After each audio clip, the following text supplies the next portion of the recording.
Hello and welcome to part 5 of Christian VenomFangX Lying to Christians and Atheists by the Stallion 76, aka Brett Keane. Raised in any kind of biblical background. That's okay.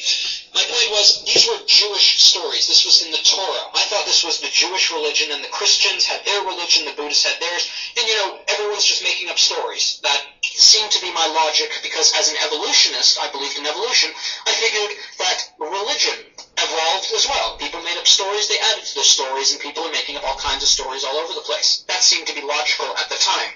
Here's the problem.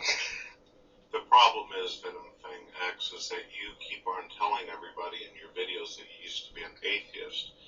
But in this particular video, you admit that you grew up, your parents were Jews, you claim that you're a Jew, and you claim that you also went to school learning Judaism, Hebrewism, yada, yada, yada, yada.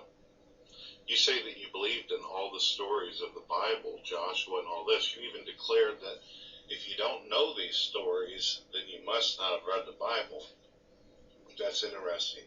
You say that you accepted evolution, yet you were an atheist, but you just admitted that you believed in the stories of the Bible. Okay, now you're trying to say that this is a contradiction or a lie to what he's saying previous as being an atheist. Now, like almost all atheists, when trying to understand the Bible, they pick out contradictions that aren't actually contradictions. On the surface, they might look like it, but when you dig a little deeper, you find out it's not. Two contentions here. One, how this is not a lie. One, when he was at Hebrew school, he believed it. He believed in the stories. Then later on, when he left Hebrew school, he developed on his evolutionary ideas a little more and finally threw it all out the window and became a full-on evolutionist. Two, he was indoctrinated with these Jewish beliefs, yet he wanted to also follow evolution, but he didn't want to give up the traditions of his ancestry. So he developed a Jewish evolution hybrid. We'll call it Juvolutionism, where he believed that there was naturalistic explanations for everything in the Bible, yet still followed it and the traditions. For example, he believed that, okay, there had to be a first man and woman sometime. So, in order to explain it, the Jewish people called them Adam and Eve. The Exodus, we have independent sources outside of the Bible proving it, such as hieroglyphics out of Egypt, talking about the various raids they went on in the Middle Eastern area, gathering the people, and then they left. And rather than God splitting the Red Sea, there was a naturalistic thing where not Hollywood, where the walls of the sea were still at the side, but rather it dried up at one part and a peninsula was caused, or whatever. You can actually Google the Red Sea splitting again. Of course, then he talks about David. Were you going to say as an atheist that King David never existed? You would have to be going against an immense amount of historical documents. And on top of that, I thought that atheism has no doctrinal beliefs, that you have to reject the Bible in its entirety to be an evolutionist. You have to reject it at all of it. Well, what? Is that what you're saying? Huh? So, the historical books such as Joshua, the Gospels, regardless if you believe in the miraculous accounts in them, they're still historical texts and should be treated as such. And it's the historian's job to sift through the miracles if he doesn't believe in them, to get to the historical foundation for the apostles and Jesus.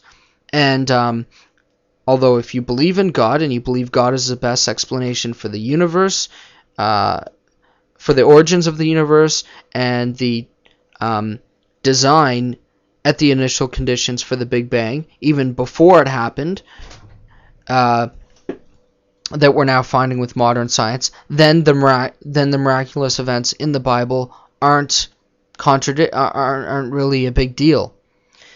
So he's not lying. If he didn't believe in God, he didn't believe in God.